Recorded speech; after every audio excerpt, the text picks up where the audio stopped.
yang diakses melalui laporan kita, memang masih ditemukan ketidakwajaran, ya. Mohon perhatian ya. Masih ditemukan ada beberapa BPR yang tidak wajar dalam melaporkan. Kalau dari tabungan deposito pajak final 20%, ini saya pikir kita sepakat, ya, tidak ada ketidaksepahaman mengenai pemahaman aturan yang ada.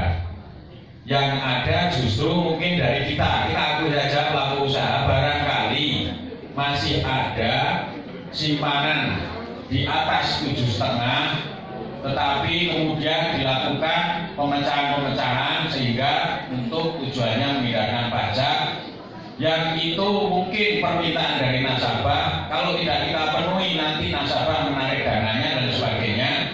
Nah, itu tolong disikapi secara bijak dan pemenuhan aturan, ya. Jadi tolong ini saja yang khusus untuk tabungan simpanan dan bunga simpanan dan deposito, tabungan dan deposito.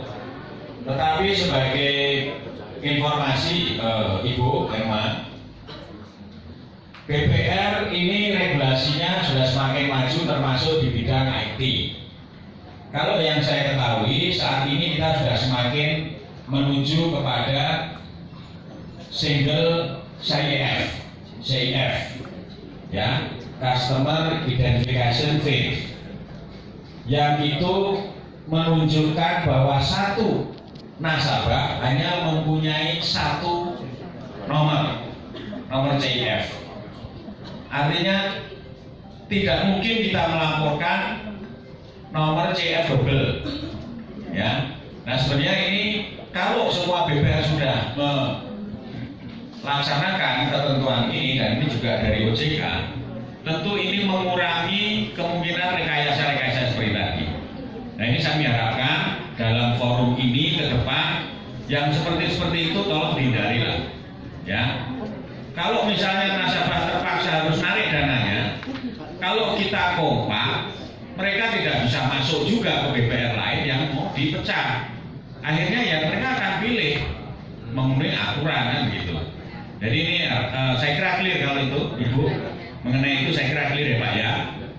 Nah, yang tidak clear saya sudah tahu adalah yang terakhir tadi mengenai PPAP. Saya sebagai clue saja, mungkin kalau tadi acuannya pada saat melakukan pembukaan accounting adalah jurnal akuntansinya, tetapi jurnal akuntansi itu kan tentu berdasarkan aturannya, bukan PSHK-nya, tetapi aturannya dulu. Aturannya yaitu ada di Undang-Undang Pajak, ada di PMK soal PKP ya, dan OJK. Kalau coba pelajari sekali lagi, mungkin juga kami himbau dari KPP, nampaknya sih sinerginya sudah ada kok. Kalau menurut saya sinerginya sebenarnya sudah ada. Coba kita pahami ketentuan pasal demi pasalnya, nanti kita diskusi lah. Yang belum kita sepakat itu adalah pemahaman mengenai pada saat PPAP kita bentuk, ini kita sepakat dulu dong. Pada saat PPAP kita pakai untuk menghapus, kita sepakat dulu. Kemudian hapus itu kita mengenal hapus buku, hapus tagih. Tetapi pajak jelas kalau di sini tidak ada pengertian itu. Namanya hapus ya sudah dihapus tagih. Artinya kita kalau dari syaratnya kan harus diberitahukan nasabah, harus diumumkan, atau ada kesepakatan bahwa hutangnya sudah bebas. Itu berarti kita nggak nagih lagi. Itu kita kenal hapus tagih. Tapi kalau hapus buku kita hanya menghilangkan dari pencatatan di neraca, kita catat di pos administratif. Kita ada fungsinya dan lain sebagainya. Nah, mungkin ini clue ya, bukan kesimpulan saya. Mungkin nanti apakah benar pada saat kita hapus buku mungkin cukup kita memberikan daftar nominatif habis buku melaporkan kepada KPP. Apakah demikian? Ini monggo nanti dibahas. Itu sudah cukup merupakan satu jalan keluar. Jadi kita menghapus buku, kita harus laporan dalam tahunan. Tapi apakah syarat-syarat itu harus kita penuhi? Nanti dulu. Karena kalau saya lihat di dalam aturan ini, nanti ini tolong dibahas ya. Ini sebelum Bapak Ibu ini. Ini ada dari PMK ya Pak ya. Ini sebagai bahan diskusi kita. Karena saya juga dari orang hukum, saya bukan dari accounting, bukan dari pajak. Saya cuma memahami undang-undang aja. Kira-kira benar nggak pemahamannya? Yang PMK nomor 81 sepakat pembentukan setengah 10, 50, 100 untuk kolektivitas 1 sampai 4 untuk pajak ya. Nanti tolong diperdalam dari OJK ini. Ini saya minta waktunya dulu supaya Bapak Ibu nanti ada bahan. Kemudian faktor pengurang, walaupun berbeda tetapi pajak kayaknya lebih gede nih.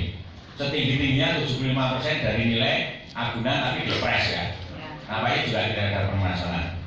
Yang jadi permasalahan pada ayat 4 dan ayat 5, mohon maaf. Dalam hal jumlah cadangan yang tidak terpakai seluruhnya atau sebagian tidak dipakai untuk menutup kerugian, apa pengertian tidak dipakai untuk menutup kerugian itu? Nah, ini harus dipahamkan dulu. Hapus buku atau hapus tagih. Artinya ada kemungkinan tidak dipakai kan? Kalau dipakai, tidak dipakai berarti dia PPAP tok nongol. Kan begitu. Nah ini keterangannya adalah kalau tidak dipakai sebagian atau seluruhnya untuk menutup kerugian, maka jumlah kelebihan cadangan tersebut diperhitungkan sebagai penghasilan. Kita sepakat kalau PPAP yang setengah 10, 50, 100 itu 100% PPAP WD. Kemudian kita bentuknya 110, yang 10% itu kita koreksi. Kita sepakat ya. Sepakat. Nah, Ya, gitu. sepakat. Kalau pemahamannya seperti itu. Kalau menurut saya undang-undang bilangnya seperti itu. Artinya sudah sinergi sebenarnya. Ya. Nah, tinggal pada saat dihapus buku atau hapus tagih. Kalau pajak kan bentuknya pokoknya hapus tagih. Kita ada dua pengertian ini yang belum sepakat. Artinya kalau ketentuan pajak yang 4 tadi itu hapus tagih kalau menurut saya. Nah kalau hapus buku bagaimana? Nah itu nanti sebagai clue-nya begitu ya. Tapi kayak itu, nah ini dilanjutkan dulu dari OJK. Kami persilakan kepada Pak Anto ya Pak yang bawakan. Silakan Pak Anto. Mohon maaf saya minta waktunya sedikit tadi ya. Tidak apa-apa.